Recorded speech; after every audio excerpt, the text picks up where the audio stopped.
by the light of the sun, by the depth of the moon, by the flame of the wand, by the pentacle of earth, I call upon the guides of wisdom, the ancestors of the craft, and the holy guardian angel. Guide us now through the stations of the dove and serpent. Reveal what is hidden, that we may transform it into light. Hello, Aries. Welcome to Dove and Serpent Tarot. My name is Paul. If Aries is your sun, moon, or rising sign, this is your tarot card reading. Remember to hit the like button, leave a comment. Consider subscribing to the channel, especially if this reading resonates with you. These readings are totally free. If there is anything you would like me to pray over, or meditate upon, or send positive energy toward, please let me know. Now, this is a general reading, so try to be open and receptive to whatever may come through during our time together. I am merely the messenger, and I ask you to connect directly with each of these cards and use your own intuition to take you beyond the details that I provide. And remember, Aries, that the most important part of any tarot reading is you. And we have a Princess of Wands. This is kind of an impulsive energy, but it's very excitable. This is almost like your Aries power card, but it's sort of it's instead of an impulse that we should trust and we should just completely, horse and rider are one unit. It's kind of in contrast to the Knight of Wands, right? We have the Princess of Wands. This is kind of saying that maybe we should pause before we jump into something, whereas your superpower card says just jump, just go all in right now. This is the card that says maybe we think about it first. Maybe we put a little bit of space between the impulse and the behavior. Okay, this first position is called the station, and this is your sense of self, your current identity, the tone of your being right now, right? So this is a little bit of impulsivity, a little bit of the feeling that we should sort of pause before we leap into something right now, because this is impulse and behavior. This is sort of an earth and fire energy combined. And I think that it's kind of the mask that you wear right now. It is, this is a reflection, right, of kind of who you are at this moment. And you may be feeling, inside as we sort of, as we look at ourselves in our own private life, we may think, God, I'm a little bit impulsive. I kind of jump the gun on some things. I jump into things maybe faster than I should. So we're kind of looking at our situation now and thinking, this is a situation where I need to hold back a little bit and put a little bit of space between the impulse and the behavior. Okay? But you're a very creative person. And I think that you have a history of really trusting your impulses. And I wonder why now we might be trying to put a little bit of space, right? Maybe there's something new on the table for you. There's a new person, there's a new plan, a new path before you. And, something we might see it starting to unfold, and we might be getting a little bit of nerves over it, right? And so it kind of feels like we're trying to hold back just a little bit. But this feels like it's a very exciting new thing for you. Let's put this card into a little bit of context, okay? And we're going to use our Dove and Serpent spread. We've got, we've got the Wheel of Fortune. We've got the Universe. We have a Six of Swords and the Empress. Oh my goodness. Look at the vertical pillar here. All major arcana energies. And another one, the Star. This is very good. I think we're getting a little bit nervous about something because maybe it feels way too big, way too good to be true. You have the Magician. Oh my goodness. You have a Princess of Swords, and that makes sense right there, right? Then we have, of course, our Ten of Cups and the Hanged Man. I like this. I think this is a very powerful spread, a lot of major arcana. Let's select the mystery card, bonus card, confirmation card. This is the random card from the Smith-Waite Tarot. This is the factor infinite and unknown. We're going to set it over here with not the sea turtle friend. That was the last cycle. Now it is Dwight K. Schrute. Bears beats Battlestar Galactica. We're not going to look at Dwight's card here until the very end. Also, shout out to Rainn Wilson. I heard Rainn is a fan of the show. I don't know that for sure. I heard it from a friend. But if you have a prediction for this card, put it in the comments. at any time during this reading, okay? Let's use that intuition of ours. Now, as we look around the room, we see major, a lot of major arcana. My goodness, tons of majors. And then I like it that we have fire, water, and we've got air. We don't have the earth yet. And you want to know why? Because you haven't done anything yet. Because that's the issue. We're like, should I do it? Should I not do it? This is a big deal. It kind of feels like there's something that is too good to be true right now. And it may be a relationship. Well, it's a relationship with something. Maybe it's a person. Maybe it's a new path, a new idea. Maybe it's you had this really brilliant idea to go try something new, brand new, big chance, take a big risk on, and then you say, well, wait a minute. Maybe I should think about it a little bit first, right? And so the next card, this is called the battle. This is where your test or your task or your quest is revealed. This is where our conflict lies, okay? This is kind of the challenge that is before you. And with the Wheel of Fortune, it's a card of expansion and growth. So we might be like, where are we being... Is there something before you that feels larger than life? Something that feels way bigger than just little old me can handle, right? And so it's sort of testing us. It's sort of inviting us to the challenge. It's saying, come on, how big can we grow? How much can we expand right now in our life? This is the card that asks us for trust, faith, hope, trust. It's a Jupiter energy. It's kind of like saying, well, it's kind of a risk, right? Between the Princess of Wands and the Wheel of Fortune, it seems like the Princess is your impulse to put all your chips in, to bet on whatever, bet on black all the way, go all in, right? And this is sort of the promise of the big reward. It's kind of like saying, if you put all your chips in right now, it's going to pay off for you. But we're nervous because it's like, well, this is my energy. This is me. I got to put everything I have into this new path. This is a really big deal. It's not something we should take lightly. Okay, so this is kind of where our courage is being tested. And this is how we're really going to learn a lot about what our destiny is and a lot about what we are and who we are, is how we respond to this opportunity. Okay, now the Wheel of Fortune is a card of divine timing. It's Spirit's wristwatch. It's the cosmic timepiece. I'm not wearing my watch today. This is kind of a card that says the universe does not need your approval, does not need your confirmation or your, it doesn't even really need your participation. It's kind of saying like, look, the opportunity's here, you either take it or you don't, And so if it may be somebody's coming in your life with a really big investment opportunity, you have this chance to go travel somewhere, or you have this opportunity to take this other really, really big, amazing job, and you're just like, I just don't know. It's really a big deal because I think it'll take you in a different direction than what you expected your life to be going in, right? So it's taking us away from some kind of comfort or safety or security that we had before. And so it feels like the opening of a really big pathway for you. This is an opportunity for growth, for expansion, for really cashing in big time. Right? Maybe literally. This could have something to do with finances. Okay? The Wheel of Fortune very often is a lot of financial success coming your way, and whether we take this opportunity or not is up to us. Okay? Because again, the Wheel of Fortune doesn't need our approval, doesn't need our acceptance, doesn't need our sanction, doesn't need our participation. It just is what it is. Things are changing, and we either meet that change with energy and with gusto and with courage, or we sort of shrink away and we say, nah, I don't think I should do that, right? There was an opportunity for me a long time ago. I grew up in San Jose, California, right? South Bay, San Francisco Bay. And there was an opportunity. I had a really kind of, a decent job, I guess, for that area. And I had the opportunity to join a band and to go tour with that band, just regionally, just up and down the coast, really. But I would have had to basically leave my job, right? And I still think about this all the time, and I think I turned it down because at the time I didn't want to lose that job, the career that I was building.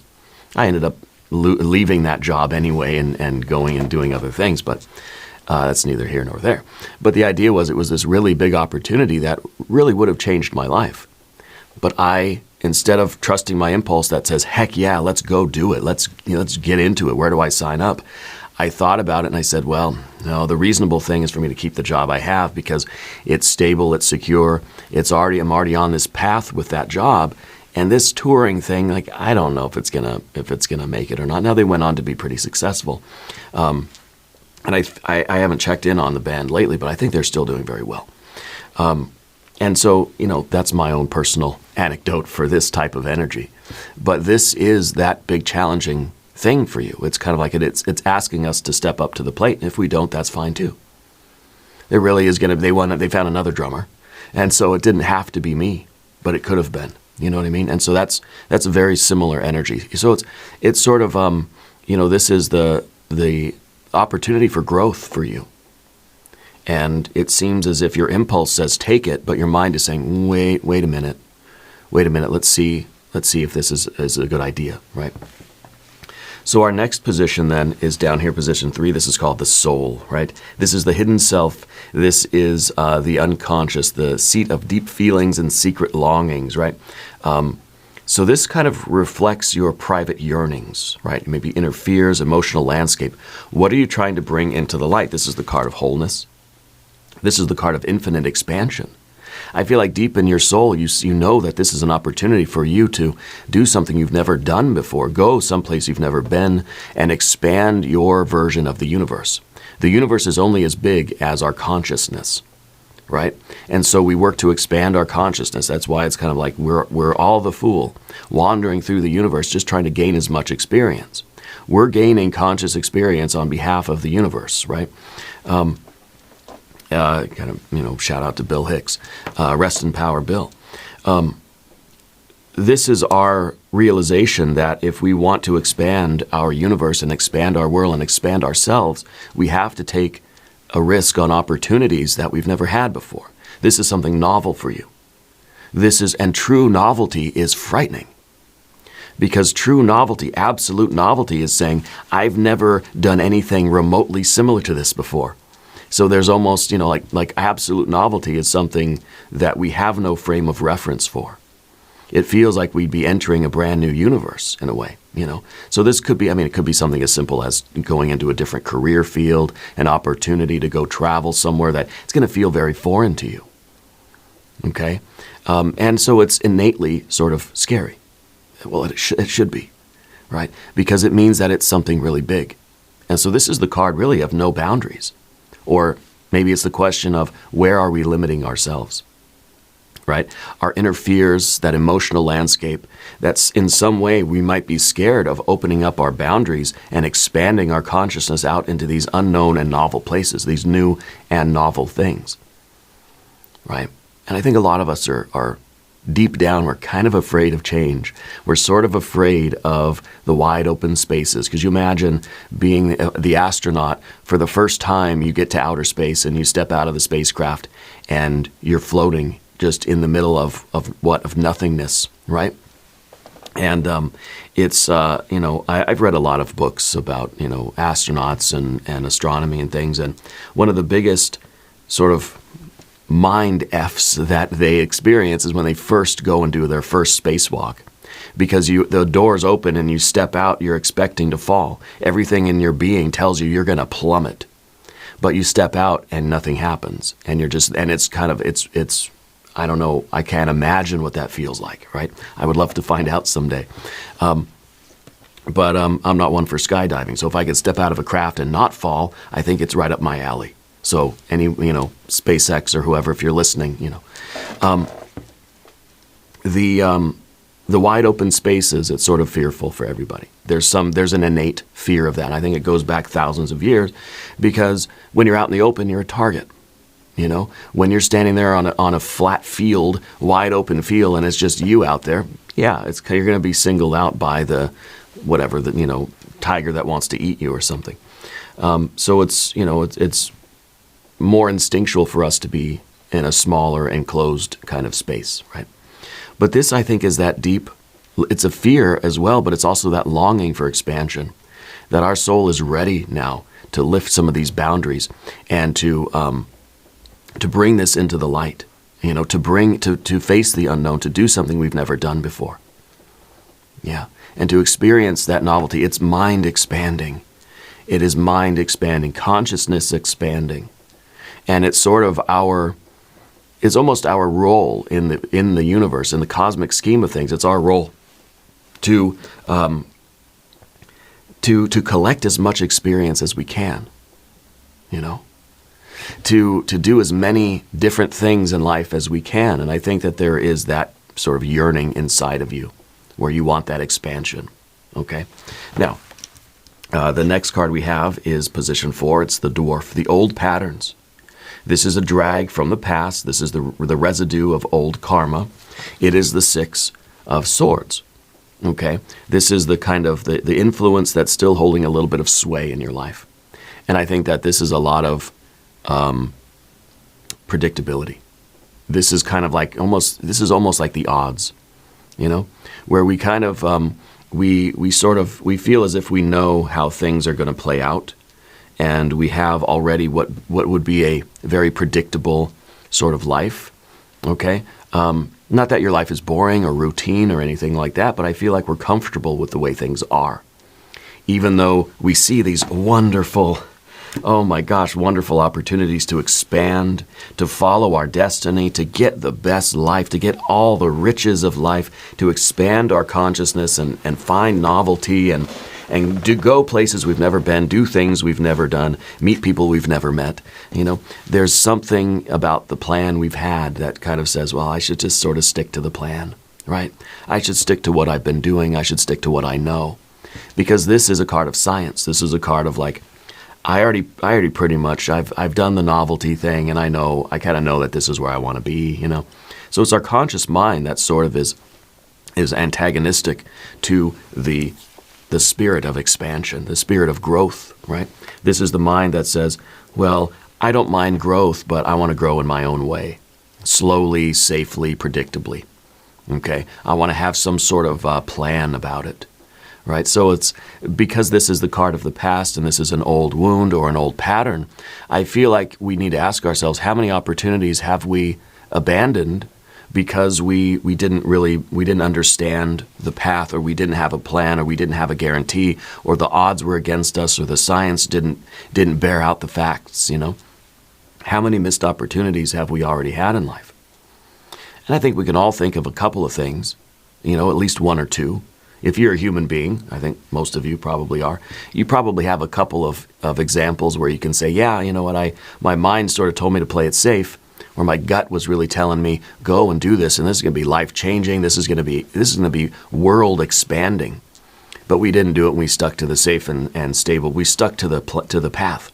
You know, this is like you're going on a road trip, and you have your MapQuest directions printed out. Turn by turn, whole stack of paper, right? One turn on every page. How much paper MapQuest used to waste? I guess I used to have to print out the MapQuest directions for my job. You know, the job I had in San Jose. And anyway, I was a driver, and so big thick stacks of paper, and it's just taken them to the recycler every week. It was a lot. Anyway.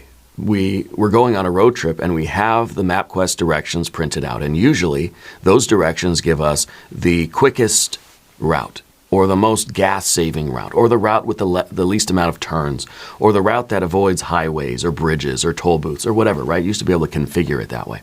But this is our ideal route from point A to point B. You're going from San Francisco to New York City, and that's your route.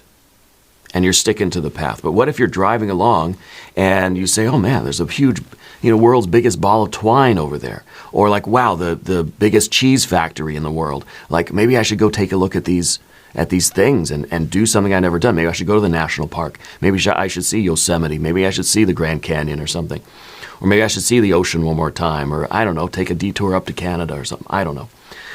But then you don't do it because you say, well, it's not really on my path. It's not really on my schedule here, you know. And so for the sake of our efficiency, we tend to avoid novelty, right? For the sense of our safety and security, we avoid novelty. And this is like thousands of years ago, we would have just stayed in the cave huddled with our people rather than like just go wander out into the open and be the target. Does that make sense? And so we have to ask ourselves, where in our life have we done things like that? Okay, because I'm sure we all have examples somewhere. But the next card is the Empress. And this is position 5. This is the giant, the driving force, the impulse that propels you forward. And this Empress card, this is kind of the direction of your creative energies. This is your ambitions. This is almost like your guiding light, although I feel like that's more of the star card. But this is the power within you that's ready to manifest. It's kind of like if we have this whole entire world out there, this whole universe out there. This is the giant possibility that's in front of you, really, that's looming above you that says you can build the biggest universe that you want. You can build the true life that you've always wanted here. If we follow that wheel of fortune, gives us the resources, the means, and the opportunity to build the best life. This is the paradise. This is the Garden of Eden. This is the Big Rock Candy Mountain, right? And we can build that. We can be the mayor of Big Rock Candy Mountain, you know? The opportunity is there for us to build the life we've always wanted, right? And so, you know, what virtues do we need in order to embrace what virtues do we need to grow in this way, to expand and to realize our potentialities and our capabilities, right? And follow this path and unfold this destiny. It's going to change everything. Well, you've got to be courageous, brave. You've got to be self-sacrificing. You've got to be willing to nurture and love something and care for it and be there for it even when you're tired. We think of the Empress as a maternal energy, right? And you may have there may be an interesting relationship with your maternal energy. I'm getting a maternal energy that's coming through for you. I'm getting a K. I guess it's a C or a K name for someone. It's an older female energy in your life anyway. But they're still a very significant influence in your life, right? But the qualities that we need in order to grow and to embrace this path and to expand and to remove our restrictions. Again, let's remember that the universe card here is kind of saying that we've been putting too many limits on ourselves, too many boundaries around us, but your soul wants to expand, right? We need the maternal sort of qualities here, the willingness to attend to something and take care of something even at great personal cost, even at a great ego cost, right? The ego might have to pay the toll, but the experience is so much more enriching to the soul.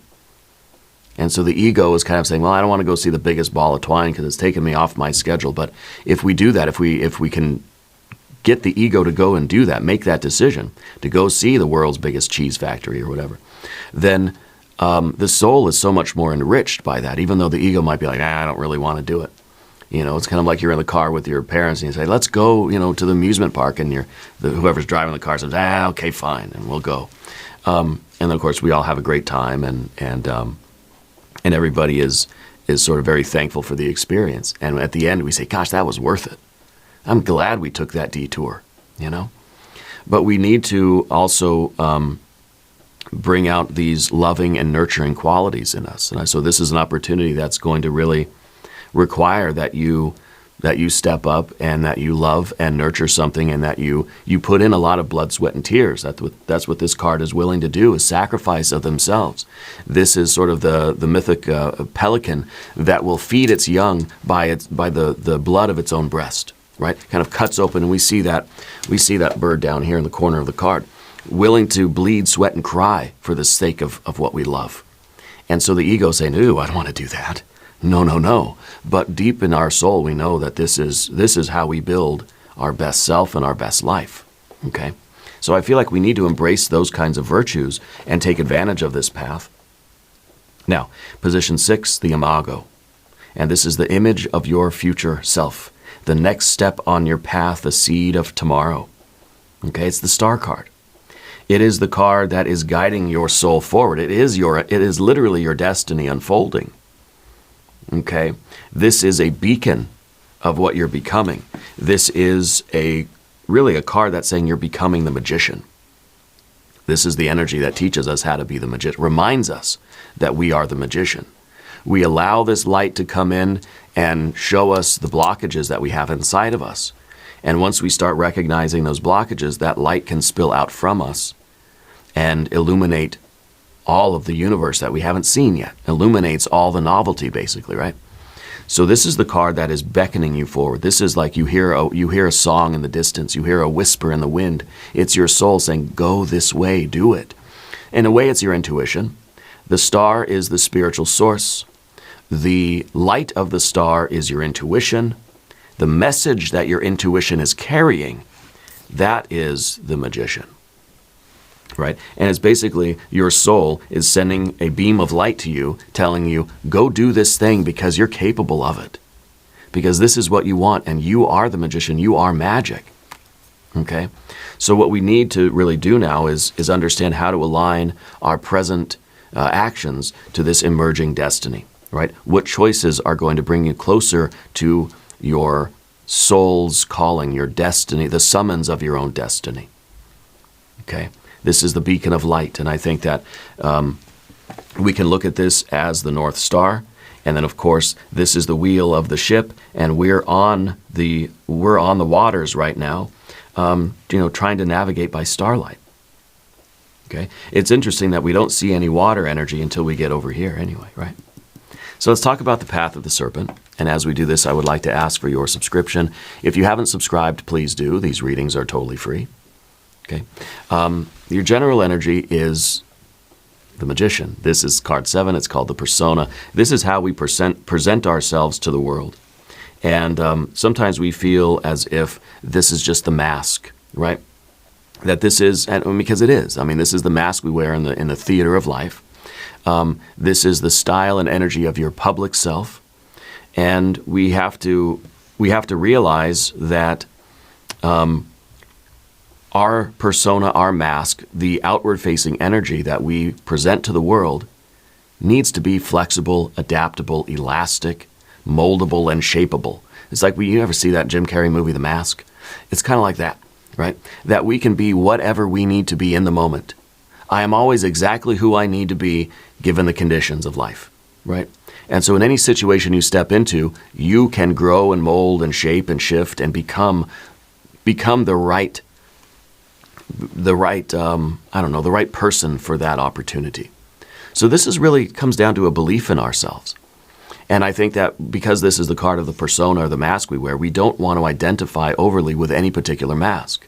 Because the mask we're wearing now is the one that's saying, I don't know about this big opportunity. I don't know if I can be that person. I don't know if it's going to work out for me, right? I don't know if I'm ready for that. I'm a little bit scared. And so we're kind of identifying with the old mask. It's not that it's like me identifying with the mask of regular South Bay, San Jose, got that driving job, Paul. Not the persona or the mask of Paul, the drummer in the traveling band going up and down the coast, right? And so it was my fear, my own self-limitation, my identification with that mask, not realizing that I can become that person who is comfortable and confident and has the skills and is able to learn the ropes about. I never toured with a band, I can learn how to be that person, and I can do it. We're not static and stagnant beings, right? So the magician reminds us that I can change shape. I can shapeshift. I can become whoever I need to be in whatever circumstance I'm in. I can rise to the challenge. I can learn what I need to learn. I can develop the skills. I can learn the lingo. I can get comfortable doing this, and I can do it. We're infinitely adaptable, right? And I like to say with this card that just because you can adapt to something doesn't mean you should, right? Because then we find ourselves adapting to situations that we really don't want to be in. And then we feel like, well, okay, I'm meant to adapt, and here I am adapting to a very bad situation, and that's good, right? No, that's bad. That's kind of like, you've accepted a very bad situation and you're not having a normal reaction to it. Let's say you're in a very bad relationship and you're just kind of like, oh, I've adapted to it. I'm totally fine. Well, you shouldn't be. You should be mad. You should be angry. You should be disappointed. You should be upset. You should be, inspired to, you should be lamenting. You should be any of these feelings that would be a normal human reaction to things, right? But in this card, in this position, feels as if we need to believe that we can become who we need to become in order to take advantage of whatever this opportunity is. And I think it's a big one. I think it is life-changing, okay? There's a lot of major arcana energies here. So the next card is position 8. This is the card of your environment. This is the card of your relationships, but it's also the shadow, okay? That these are, this is kind of like, it almost feels like this is the self that we're sort of projecting into this situation. This shows us where our fear and where our power might intertwine. And what it seems like is that this card is our doubt. Okay? This is us maybe, the ego or the intellect, trying to diminish the significance of this, trying to poke holes in it, trying to find ways to criticize this. It's our rationalizing, staying on the path. Oh, no, we don't have enough gas to see the biggest ball of twine. Or, oh, no, it's going to make us late for our appointments. No, we can't do that. Or, oh, it's probably closed. Or, it's not going to be that great anyway. It's just a ball of twine. Who cares, right? So it's us trying to rationalize playing it safe. This is us trying to, we're putting now too much space, right? Because this is a princess, just like we have our Princess of Wands. We're putting too much space between the impulse and the action to convince ourselves not to take the action, the impulse and the behavior. Right? And this is now the princess gets in there and just says, we can widen this gap until the opportunity just leaves, right? That we'll sit there and we'll stall it out. I'll sit there and find every argument I can throw at it. It's like we're filibustering our own destiny. Yeah, that's what this card is kind of doing. And I feel like that's our rationalizing, okay? And that's kind of like, these are the lessons that we need to learn. In a way, right? Especially as it's connected with the air energy back here. We need to realize, the lesson is that we sort of talk ourselves out of these really big adventures in life. We need to stop doing that, right? The next card is the 10 of Cups. This is the position 9, the specter. It's the anxiety, the dread, the challenges that we fear most. The 10 of Cups, it's satiety. It's happiness. It is fulfillment. It is purpose, right? It is every cup is fully filled up. Why do we fear satiety? Why do we fear, being completely satisfied with life? Right?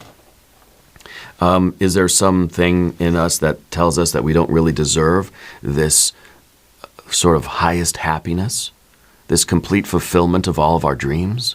Right? Why would we be anxious or nervous about this card? Maybe we feel like this opportunity would not give us this, so that we would fail at it, because if I don't believe that I'm capable of this, then, this is all the marbles in the world, right? Then I'm going to fall short. I'm not good enough to do this. I'm not strong enough. I'm not fast enough. I'm not charming enough, whatever, right? To get all the marbles, to get happy in life. Or maybe that we're worried we will go through with this and we will do very, very good at it. It'll be, just fine the way it evolves, but then we still won't be happy. Maybe we're afraid that nothing's ever going to satisfy me, nothing's ever good enough for me. And maybe that's sort of betraying the feeling, I'm never good enough for anything else, so nothing's good enough for me. Okay? What do we fear becoming? Why do we fear becoming fully satisfied? Maybe we feel that life then will get boring. Maybe we feel as if, taking this opportunity is going to somehow diminish our autonomy, right? Especially with the Hanged Man there at the end. Okay?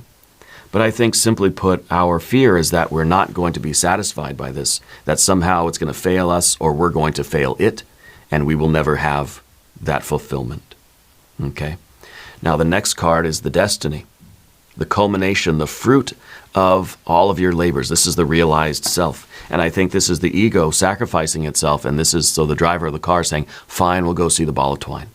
And then turns the car, we go on the detour, we go off trail, right? Spirit is really trying to get you to acquiesce, trying to get you to just say yes, to going off trail here, going off course, which is really about you staying on course, but it's off the ego's expected trajectory, right? So what we're doing here is we're weaving into ourselves more and more of an acceptance, an acquiescence, a surrendering to our own divine essence, a surrendering to our own destiny, allowing it to unfold and not being the blockage that gets in the way of that. What steps can we take now to get out of our own way and to embrace destiny? Yeah. Let's look at the mystery card. What could this be? That's just the reading's getting a little bit long. This is the position of the guide, right? This is the message from your highest self. I'm kind of thinking some pentacles here. I think that would be good. Let's see an ace of pentacles. Let's see a 9 or a 10 of pentacles. Let's see that some action is being taken. Let's see that this is a decision being made, at least, right? So this is that counsel from your highest self. If you have a prediction, put that in the comments. Here we go. Oh, the Ace of Swords. Yes, indeed. That is the decision being made. And to me, the ace kind of feels like, blink once for yes, twice for no. So this would be a yes. And I think that this is the card that is really saying you're going to trust in this. Because remember, we said at the beginning that it's like the Princess of Wands is feeling like, I don't want to just jump into something. It feels like I'm being impulsive. I need to pause and think about it. This is the card then that says, okay, you're good. You can go. You can do it. It's a good idea. You're being given the green light here.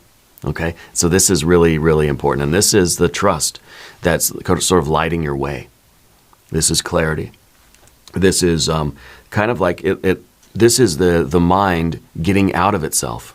This is our consciousness getting out of the chaos of our thoughts and penetrating up into outer space where we can receive the divine sort of download. We can receive the cosmic, energy that's coming into us, right? But we have to get out of this overthinking kind of place, or the rationalizing place, and tap into that cosmic consciousness that's telling us, go for it. Now we're going to go for the extended reading if you want to stick around. We're going to do an I Ching hexagram. We're going to do some oracle cards. There is a link in the corner. There's a link down below in the video description. New readings for Aries Mondays and Fridays. Be sure to watch both readings. If you haven't subscribed to the channel yet, please do. The readings are totally free. Leave a comment and let me know where in the world you're watching from. I want you to know that you're the most important part of Dove and Serpent Tarot. I thank you and I love you. And we're all in this together.